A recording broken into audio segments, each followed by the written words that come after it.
भारत ने ऐसा दबाव बनाया कि बांग्लादेश की नई सरकार भी टिक नहीं पाई। जो मोहम्मद यूनुस कुछ दिन पहले तक भारत को आंख दिखा रहे थे, अब वही भारत के सामने नतमस्तक होते नजर आ रहे हैं। दरअसल जैसे जैसे वक्त बीतता गया, बांग्लादेश की सरकार भारत के खिलाफ एक के बाद एक फैसले लेती गई। हद तो तब हो गई जब उन्होंने भारत जैसे बड़े देश को खुली धमकी तक दे डाली। लेकिन अब हालात ऐसे बन चुके हैं कि खुद बांग्लादेश की अर्थव्यवस्था डगमगा गई है। कंगाली की कगार पर खड़ा बांग्लादेश अब भारत की तरफ उम्मीद भरी निगाहों से देख रहा है। उनके पास अब भारत के साथ रिश्ते सुधारने के अलावा कोई चारा नहीं बचा और यही वजह है कि पहली बार बांग्लादेश सरकार की ओर से भारत को लेकर एक सकारात्मक और बड़ी बात सामने आई है। यह सिर्फ भारत की कूटनीतिक जीत नहीं है, बल्कि अब रूस और ऑस्ट्रेलिया जैसे बड़े देशों ने भी बांग्लादेश के खिलाफ बड़े कदम उठाने शुरू कर दिए हैं। पूरी जानकारी हम इस वीडियो में विस्तार से बताएंगे,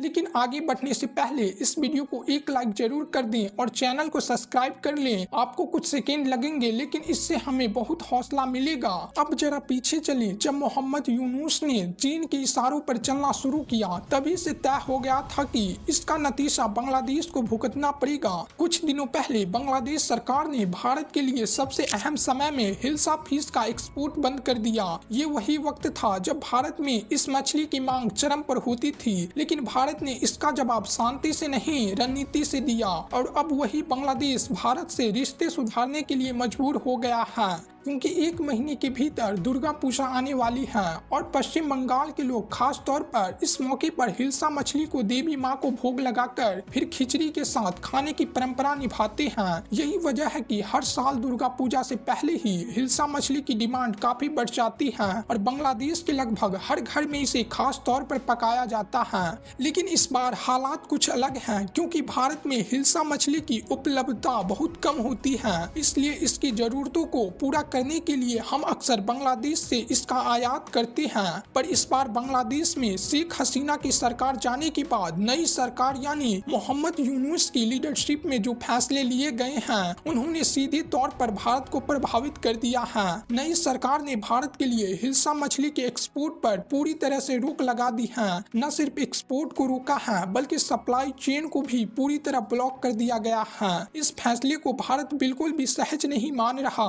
क्योंकि इसे एक तरफ का दबाव बनाने की रणनीति समझा जा रहा है। दरअसल बांग्लादेश की नई सरकार लगातार भारत पर तीस्ता नदी जल समझौते को लेकर दबाव बना रही है। उनका कहना है कि अगर भारत इस डील को फाइनल नहीं करता तो वो इस मुद्दे को इंटरनेशनल लेवल पर उठाएंगे और इसी दबाव को बनाने के लिए अब हिल्सा मछली को एक राजनीति हथियार की तरफ इस्तेमाल किया जा रहा है। बांग्लादेश को लगता है कि चूंकि वह दुनिया में हिल्सा मछली का सबसे बड़ा उत्पादक है और निर्यातक है, तो अगर वह भारत को इसका एक्सपोर्ट बंद कर देगा तो भारत जल्द ही तीस्ता जल बंटवारे पर समझौता करने को मजबूर हो जाएगा। लेकिन शायद बांग्लादेश की नई सरकार ये भूल गई थी कि भारत से टकराना इतना आसान नहीं है, क्योंकि अगर भारत ने पलटवार कर दिया तो फिर बांग्लादेश को मिट्टी में मिलने से कोई रोक नहीं पाएगा। इसी बीच जब अंडानी ग्रुप को यह जानकारी मिली कि बांग्लादेश न सिर्फ भारत को आंखें दिखा रहा है, बल्कि हिल्सा फिश की सप्लाई भी बंद कर दी गई है और तीस्ता नदी के जल समझौते पर भारत पर दबाव बनाया जा रहा है, तो अंडानी भी मैदान में उतर आया।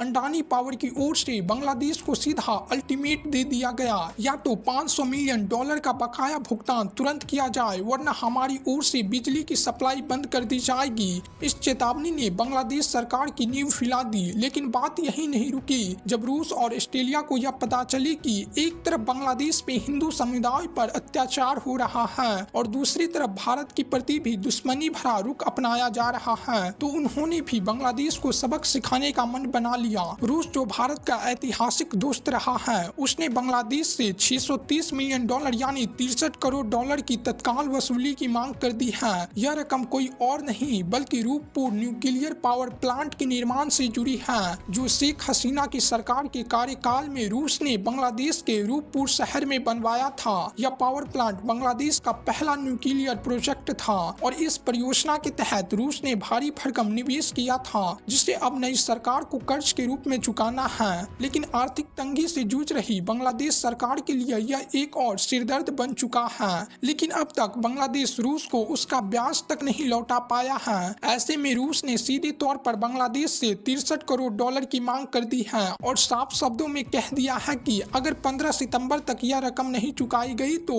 अतिरिक्त जुर्माना लगाया जाएगा। फिलहाल यह भुगतान चीन के शंघाई स्थित बैंक ऑफ चाइना की शाखा के जरिए होना है, लेकिन इस दौरान बैंकिंग डे नहीं होने की वजह से बांग्लादेश को 3 दिन का अतिरिक्त वक्त मिल गया है। इसका मतलब ये है कि अब 18 सितंबर तक की आखिरी डेडलाइन है, जिसके भीतर बांग्लादेश को रूस को 33 करोड़ डॉलर का भुगतान हर हाल में करना है। यानी अब मोहम्मद यूनुस के पास मुश्किल से 4 दिन बचे हैं और यही वो वक्त है जिसने उनके होश उड़ा दिए हैं। न उसके पास भारत जैसा मजबूत समर्थन बचा है और न ही इतने पैसे कि वो इस कर्ज का ब्याज चुका सके।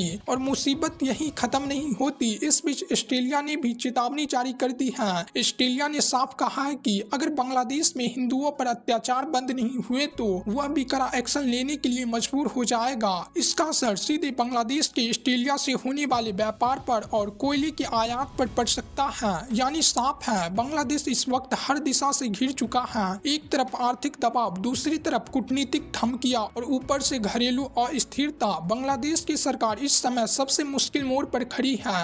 अब बांग्लादेश के सामने हालात ऐसी बन गई है कि उनके पास भारत के आगे झुकने के अलावा कोई रास्ता नहीं बचा। भले ही भारत बांग्लादेश से कुछ फूड प्रोडक्ट्स जैसे मछली वगैरह आयात करता हो, लेकिन असल में भारत ही वो देश है जो दाल, चावल, गेहूं, प्याज और आलू जैसी जरूरी वस्तुएं बांग्लादेश को निर्यात करता है। और अब एक्सपर्ट्स का कहना है कि अगर भारत ने ये सप्लाई बंद कर दी तो बांग्लादेश की कमर टूट जाएगी। यही डर अब मोहम्मद यूनुस की सरकार को सता रहा है। उन्हें भी समझ आने लगा है कि जिस भारत को वह बार बार धमका रहे थे, वही भारत आज भी मुश्किल वक्त में बांग्लादेश के पेट की भूख मिटा रहा है। और हालात तो ये है कि बांग्लादेश की सरकार अब इंटरनेशनल मदद की भीख मांगने पर मजबूर हो चुकी है। IMF और वर्ल्ड बैंक के सामने हाथ फैला रही है, लेकिन वहां से भी अभी तक कोई सकारात्मक जवाब नहीं मिला। सारे रास्ते जब बंद होते नजर आए तब जाकर यूनुस सरकार को भारत की अहमियत समझ आई है। अब वही मोहम्मद यूनुस जो तीस्ता जल बंटवारे पर भारत को घुड़की देते थे, भारत से बातचीत और समझौता की बात करने लगी हैं। ऐसा लग रहा है कि बांग्लादेश की नई सरकार अब भारत के साथ रिश्तों को सुधारने के मूड में आ गई है। अब सवाल यह है कि क्या भारत इस बार भी पुराने रिश्तों का ख्याल रखेगा या फिर इस बार बांग्लादेश को उसकी हरकतों की पूरी कीमत चुकानी पड़ेगी। आपका क्या मानना है? नीचे कमेंट में अपनी राय जरूर लिखें। और अगर आपको ये वीडियो ज्ञानवर्धक और दमदार लगा है तो एक लाइक जरूर ठोकिए, अपने दोस्तों के साथ शेयर कीजिए और चैनल को सब्सक्राइब करके बेल आइकन को ऑल पर सेट कर लीजिए, क्योंकि आपके एक क्लिक से हमारी मेहनत को बहुत बड़ा सम्मान मिलता है। जय श्री राम।